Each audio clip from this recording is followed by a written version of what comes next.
Welcome to Guide to, I guess, an intermediate PMR. A couple of technological disclaimers. I recorded this whole video with the slideshow, then it got deleted, and now my computer won't let me really do the slideshow thing slash save it. And also I've been burned one too many times, so I'm just gonna record myself talking to the camera. I'll try to put a link to the slideshow that I'm using in the description of the video so you can follow along on that if you want. All right, now let's get into the actual video. A couple of real disclaimers first. First and foremost, these are just like my thoughts. The cool thing about debate is even though it's a very complicated and strategic game, it's also a subjective game, right? Which means that different people might have different perspectives, different ways of phrasing things, or even outright contradictory ways of teaching certain aspects of the PMR.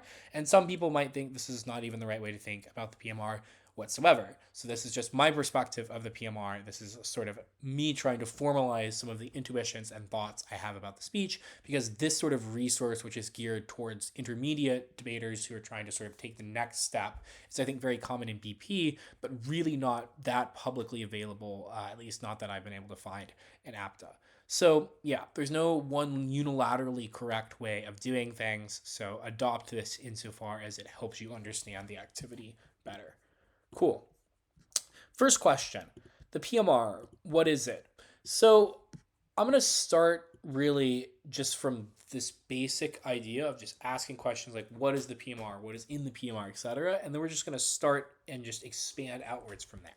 So at the most basic level, at least conceptually, the PMR is a collapse speech, right? So Gov stands up, last speech of the round, and they explain why their side is winning. The thing that makes the PMR fascinating, though, is that it is probably the most powerful speech in any debate format, which also makes it a very difficult and stressful speech, but that's sort of beside the point. And as a result of how powerful it has a very high skill ceiling and also a very high skill floor.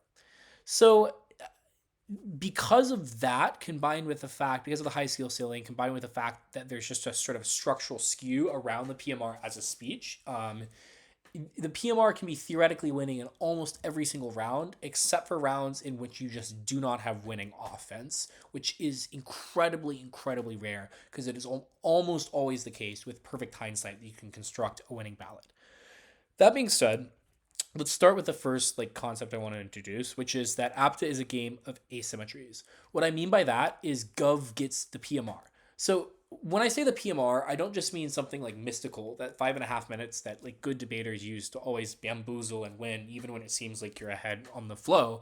I mean the fact that the PMR has hindsight, which means it has, if it's good, perfect strategy. And the reason this is important is because the fact that offense does not have to be extended in the MG and APTA means that predicting where the round is going to go is honestly one of, if not the most important skill that differentiates high-level APTA rounds, right? In terms of who is winning the round and who's losing the round. So the fact that the PMR goes last, which means it gets to see how all of the op arguments interact, though granted, it still does not have perfect vision of how MO offense interacts, of how more nuanced claims interacts, because it might you might have your head in the gutter too much, for example, but theoretically you have perfect strategic hindsight of the entire debate, and you have 5.5 minutes with which you can both respond to the MO and extend any argument to resolve any clash which you can invent on the spot. So it's a very powerful speech. In return, op gets the op block. That means they have a ton of time compared to your 5.5 minutes. They have basically 13 minutes to collapse both on LOC material, to pick concessions, to weigh them, to turn them into ballots, to prove why they're winning, but also to give new offense, to give new analysis, and just to generally make it incredibly difficult for Gov to win by doing a bunch of necessary but insufficient burdens, for example, on the Gov case, or having a bunch of floating offense claims that are extremely well weighed or implicated, right? So understanding how to give a good PMR is often about understanding how to leverage the benefits and minimize the disadvantages of the PMR, right? So you're trying to leverage the advantage of strategic hindsight and minimize the disadvantage of the time skew against the op block. So that is what this sort of presentation is about. It's about the practical approach to that. Because I truly think it is that from that consideration of how to win this asymmetric sort of game that happens in the back half of the round, this is where you get considerations like time allocation, ballot selection, weighing, etc., which are a lot of really common questions I got before making this lecture. Cool. Let's ask the first concrete question then. What does a good PMR do? Obviously, this is a hard question because rounds are very contextual. So you can have two very different rounds in which a winning PMR looks different or even does the opposite structure or the opposite approach to the round that an equally good or an equally winning PMR does in a different round. So let's just really break things down to the most basic level. Descriptively, what are things that a PMR does? The really important thing and the sort of atom, if you will, of this presentation is what I'm just going to call a ballot. We've all heard the word ballot, certainly if you come from an American high school background, debate background. And I'll explain in more detail what I think a ballot is for the sake of this round. But by really addressing the idea of a ballot, which is just an explanation of why you are winning an issue and why winning that issue is sufficient to win you the round, I think we can really unfold a lot of what makes the PMR, right? Because obviously a good PMR is not just a ballot, right? It's something much broader and at times more mystical, framing, ballot stories, two-world analysis, all that kind of stuff. But I think the ballot and the idea of winning offense is the sort of heart of the speech that we're going to start with and unfold out into everything else. Cool. So what is a ballot? A ballot does three things. And this is really something that took me a long time to realize because no one told it to me explicitly. But once I conceptualized this, it really made me understand debate as a game in a much more logical, analytic way, especially when it comes to technical debate or concession-based debate. So a ballot does three things.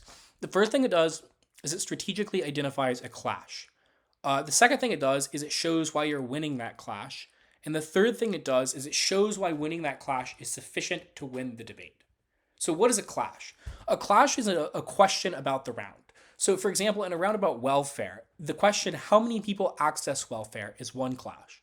What is the quality of welfare that people access? That's another clash. In most rounds, you'll be winning some clashes, right? So for example, you're winning that your welfare model has more people accessing it, but you're perhaps behind on the clash of the quality of welfare that people are able to access, which is why learning how to be very good at weighing between what I'm going to call parallel ballots or ballots that are winning different clashes is going to be one of the two main focuses of this presentation. So let's go through those three things then that a ballot is. First, it strategically identifies a clash, right? This is the phase that we should often associate with ballot selection. Another big question I got. Second, it shows why you're winning that clash, right? Third, it shows why winning that clash is sufficient to win the debate, all right? So I just want you to internalize that idea. That's what I mean when I say a ballot. Cool. Now let's talk specifics. Let's go through the three steps then if we're constructing a PMR. First up is ballot selection, picking what you're going to go for. This is hard and often comes down to intuition. And the true answer that I should give when people ask me, how do you pick which ballots to go for in a round, is you get better, you listen to more rounds, you get better at debate, you get better instincts. But they think there are a few things that you can note that are very helpful in terms of improving ballot selection. First, at the start of the round, you should know what your best arguments are. I know this almost seems like a silly claim, but I mean know inside and out. Conceptualize it almost like memorizing a line of play in chess, where you can have theory, where you have pre-planned set of moves, where every given op response or response by the opponent generates you either the minimum amount of advantage that that line can possibly get you because it is an acceptable response, or they're making a mistake, in which case you know the exact arguments you can make to capitalize on that advantage, right?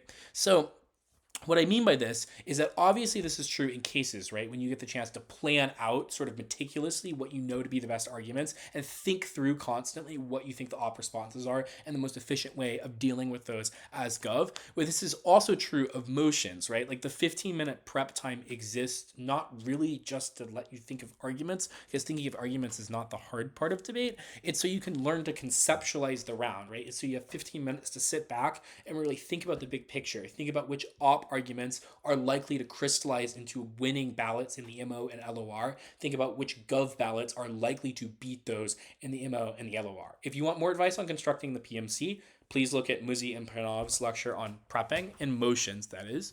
But in general, the only thing I'll say, which has become a cliche among everyone I've taught this to, is conceptualize the PMC in terms of the PMR. Cool. All right, so when I say best argument, best is a loaded word, but I mean the arguments that are winning even if op makes the platonically best version of their case. The key, though, is you can't get married to these arguments, right? So sometimes it's unstrategic to go for the platonically best argument in your case, and the best argument in the round in front of you happens to be something different. And that's fine. It's about picking what's in front of you. Of course, that introduces another question, right? How do you make that in the moment decision of picking what's in front of you?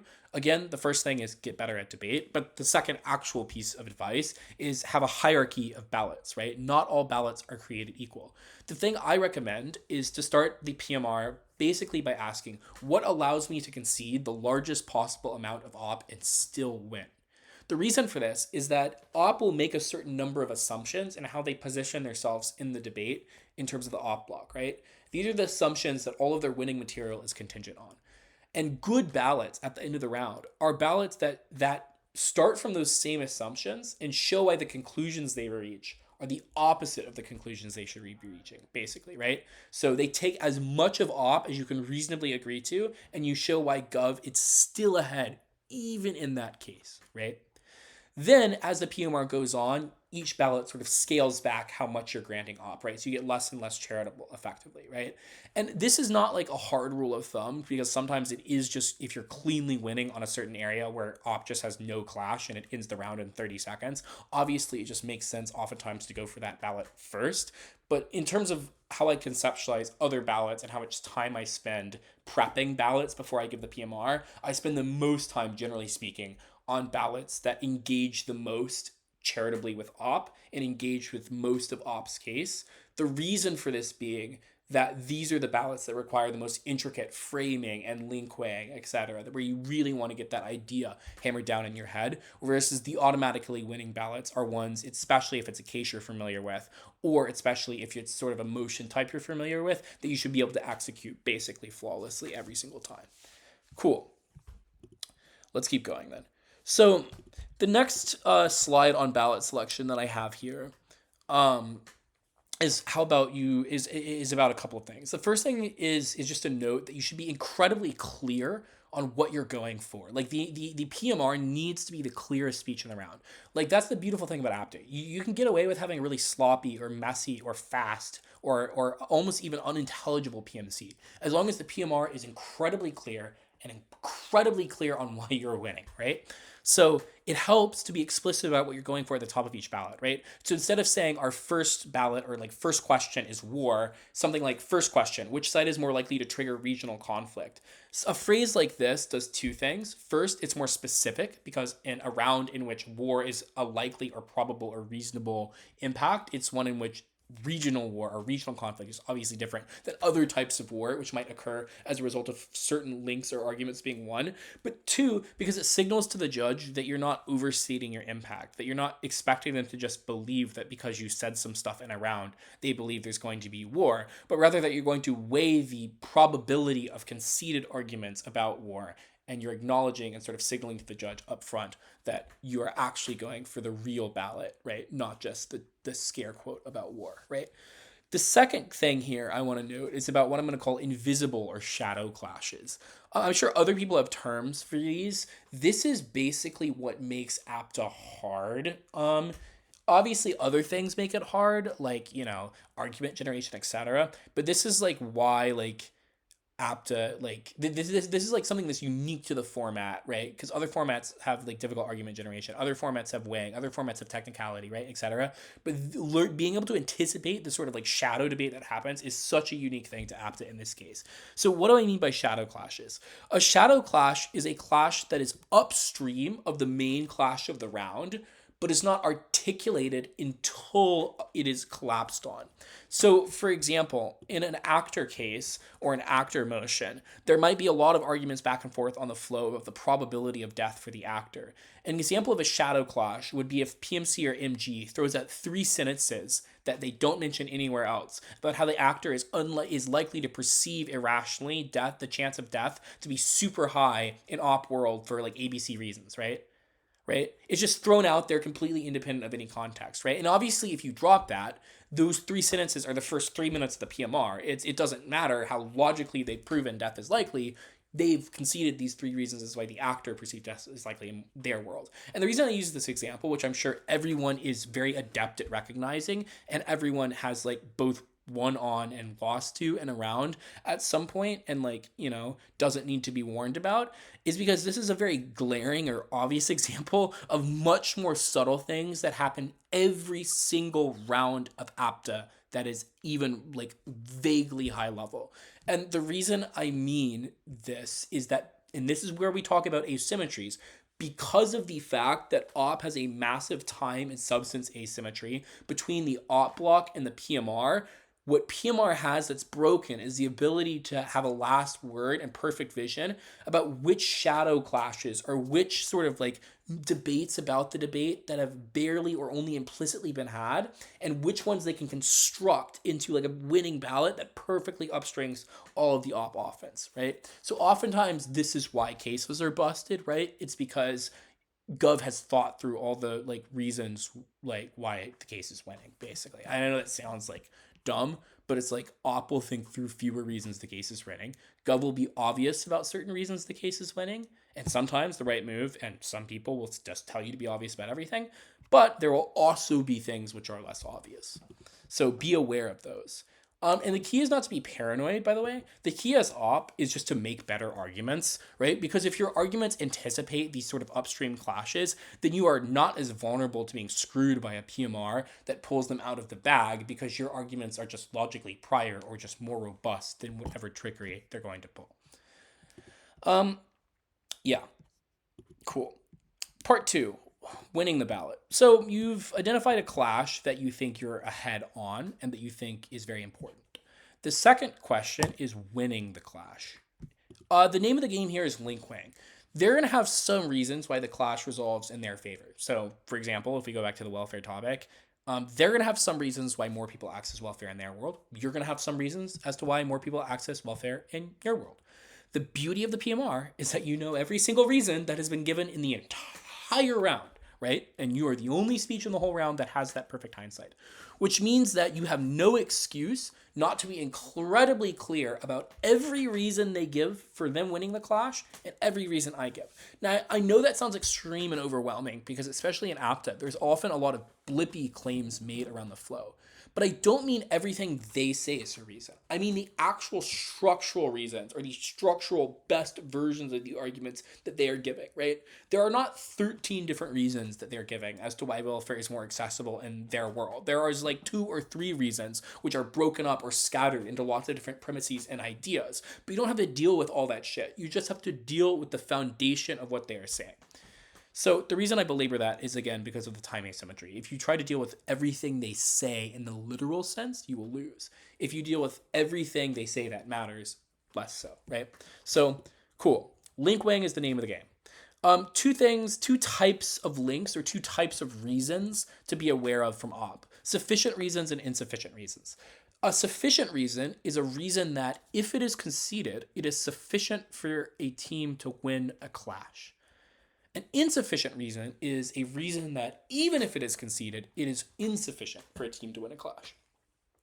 Most claims made in a debate round are insufficient reasons, either because people are bad at debate or because it's hard to come up with reasons that are independently sufficient to prove something, right? And also because the threshold of proof is often, again, to a certain degree, scalar and subjective. Cool. So that being said, let's talk about how to deal with those 2 types of reasons. First, insufficient reasons. I think there are 2 important things to do here. The first thing to do is to analyze. It's to point out that even if you're very charitable and buy the reason, it's not good enough to win them the clash. Just do that 1 or 2 sentences. Don't repeat it. Be very clear. The second thing you point out is a contextualize, right? So after you analyze, contextualize, right? Show why the argument you gave fulfills their premises better. Because often the reason why a reason, so the reason why a warrant they give or the reason why an argument they give is insufficient to win a clash is because of some analytic reason that is embedded in an argument that you've given, right? That shows why their assumptions don't lead to them winning the clash in the same way that they want the judge to believe, right? So explain that. Second, on the sufficient reasons, a few ways of dealing with these. First, if they're from the MO, rebut them directly. Be very thorough and very charitable. You have no other chance to respond to them in the round. And also be very clear. Even if the MO is unclear, because often the MO has the luxury of being unclear and scatters random offense in a lot of places, if it interferes with the ballot you're going for, or it is arguments they make in favor of the clash, then you must respond to them, especially if they are sufficient, right? Second, if there's MG Inc., that is, if they're extending an argument from LOC, just explain why the MG argument beats the op collapse. Again, this is not like PF, for example, where the argument that is made at the beginning of the round is basically the same argument that's made at the end of the round. In APDA, the argument evolves to a significant extent, right? So when the MO re-articulates the LOC claim, even if it's a direct extension of the same thing the MG has already beaten, if it's re-articulated in different words, which it almost certainly will be, that adds a type of nuance. And the PMR needs to point that out and explain why the MG still beats that nuance. Finally, if the MG Inc is insufficient, then you just weigh against it, right? Like do internal link weighing, just get good at this, right? It's incredibly important. Just read more philosophy, take more philosophy classes, like actual good philosophy classes, right? Or something, right? Because it's just a logical question of what things prove what things, right? Cool. Be super precise, etc. Finally, don't get overwhelmed. Like this sounds like a lot of steps, but really what it just boils down to is identify the reasons they have for winning the clash, identify the reasons you have for winning the clash, identify why your reasons are better. Third step. Oh, wait, no, I got ahead of myself. Second part to winning the ballot. The thing I want to talk here is subclashes. So, there's this famous like Leibniz thing, disproving sort of like material consciousness or whatever, which is, what happens when you zoom in on the parts of a mill, you just keep getting, more parts and parts and parts. Same thing. What happens when you zoom in on a clash? You just get more and more clashes, or in this case, what we're going to call subclashes, right? It's turtles all the way down. So the difference between a subclash and a clash is just that one is contained within another, yet arguably everything is contained within everything when it comes to these. So anyway, let's say the ballot I'm going for is more people get welfare. And the top level clash I identify is how many people can access welfare. That's not a ballot on its own. It's contingent on other assumptions I make. For example, it's contingent on the assumption that a person getting welfare is good. Now, this may seem like an obvious assumption, but this is the very important difference between parley and a lot of American technical debate. Even if your opponent does not challenge you on a subclash, that does not mean you are winning offense on that subclash if you are not filling burdens. And in essence, what a burden is just winning a subclash, right? So if you're proving like an access claim, part of proving an access claim is proving stuff like, one, bureaucrats have good incentives to distribute welfare, right? Because that's a precondition to people accessing it, right? So they do it in a way that people understand, right? Two, there's stuff like NGOs, et cetera, that fill in and give people access, et cetera. Like three, the average person is likely to exist in an area where they're geographically proximate to welfare. Like stuff like this are these sort of like subclashes, right? That you should be winning initially in the argument and reconstructing in the PMR to make the ballot complete, right? So don't just be clear at the top level clash, be clear on every subclash that is important to winning the argument. Cool. Finally, what happens? So at this point, I think let's take a step back. We've thought about the idea of a ballot, right? But obviously we haven't thought about the most important part of the ballot, which is weighing the ballot. Two types of weighing here and two types of rounds. And I know this is an overbroad and generalistic statement, but I'm also just going to make the claim right now that I'm going to conceptualize there being two types of PMRs. The first type of PMR is the type of PMR where you and your opponent are going for different clashes. So they're going for the argument that people get better quality welfare. That's the argument they're winning on, right? I'm winning on the argument that more people get more welfare. In a round like that, that's what I'm going to call horizontal ballots, right? Parallel ballots, right? So you are having to weigh between two different impacts. You're both showing why they don't reach their impact, that's defense, and you're weighing about even if they do reach your impact is more important, right? That's the weighing implications of your offense, right? The second type of PMR is one in which you are going for the same clash. An example of this is if you are debating an actor case or actor motion, where both sides are making claims about death and weighing death first, right? So let's talk about first type. This is arguably the more common type of PMR. It's the one people are most comfortable with, especially coming from technical high school debate formats. But this is the weighing the ballot slide if you're looking at the slideshow. So remember that this slide in particular is only about parallel ballots. So when you're trying to win different clashes, right? So two types of weighing I'm going to say between parallel ballots. The first is absolute weighing. This is like, for example, saying that the death of some people is more important than the happiness of some people, or saying that the autonomy of some people is more important than the death of some people, right? These are examples where you're just saying that resolving one clash, so winning that the motion harms people's ability to live, or winning that the motion kills a certain number of people, is more important than losing that the motion restricts the autonomy of a certain number of people, right? And that's when you just do absolute weighing, right? That's when you just do, the classics.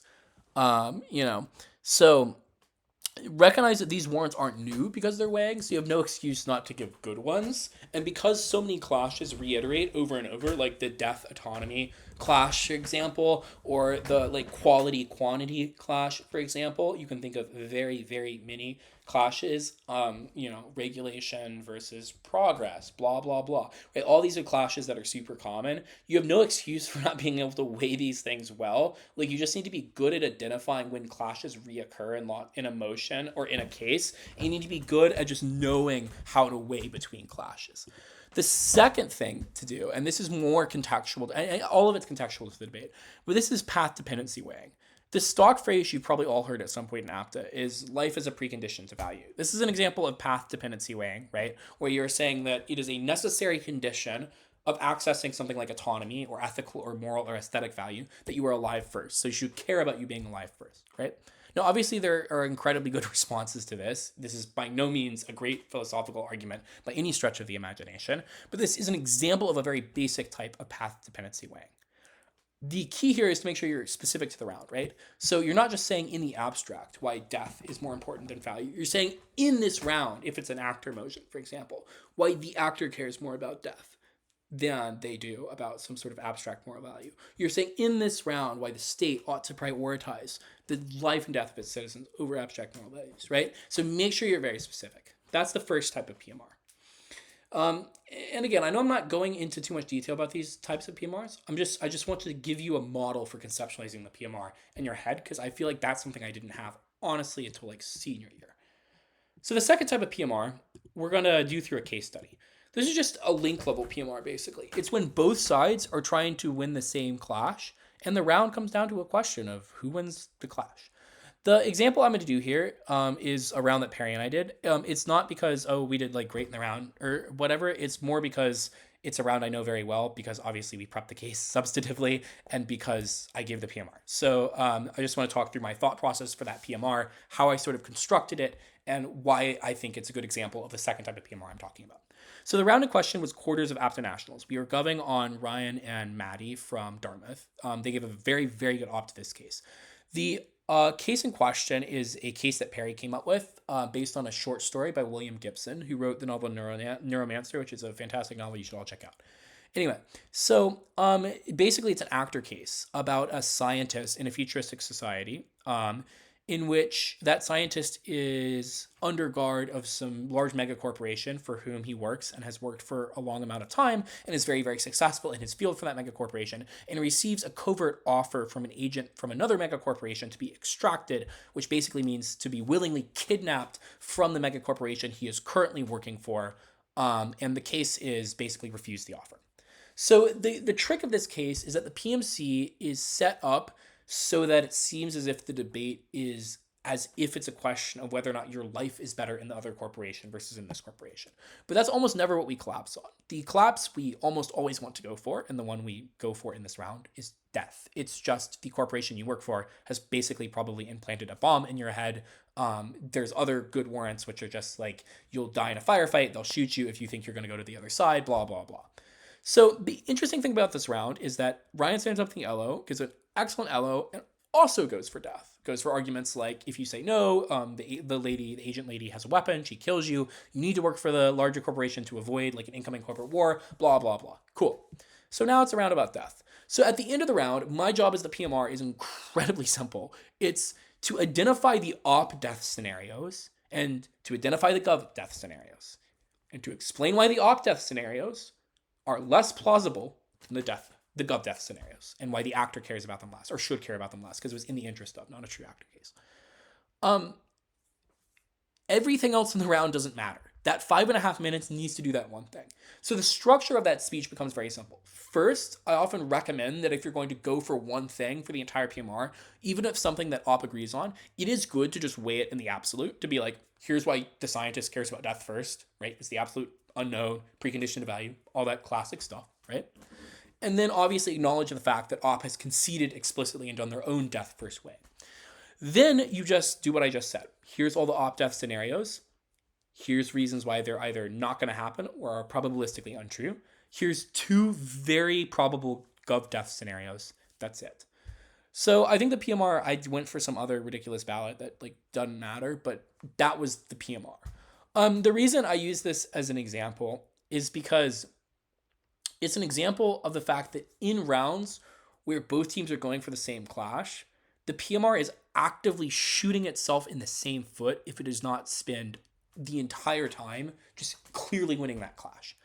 Like, I'm unconvinced of the fact that op like is ever going to win a round against an equally good PMR, right? If it just boils down to one question, unless op spends the entire op block on that question, right? Which is a very rare strategy nowadays, right? Because most op blocks try to diversify offense and go for a bunch of different stuff, which means that if they, and by the way, a lot of teams I've seen do this, the MO or the LOR will literally just accidentally weigh some blippy collapse they have as super important.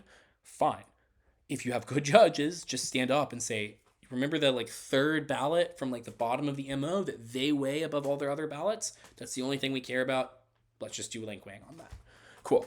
Obviously, this is a high risk, high reward strategy in the sense that it is not the sort of thing you should do in a lot of in rounds.